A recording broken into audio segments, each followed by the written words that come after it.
bilib qo'yganingiz yaxshi, chunki ilm bo'lsin.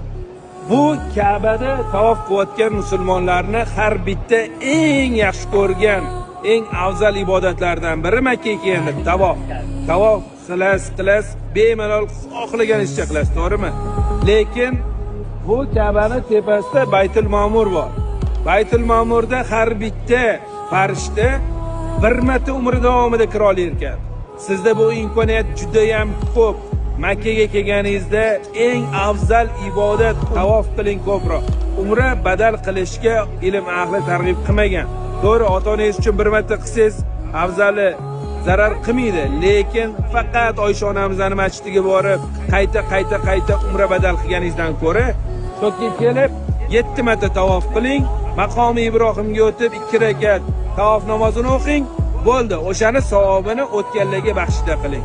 Shuni o'zi inshaalloh o'tganlar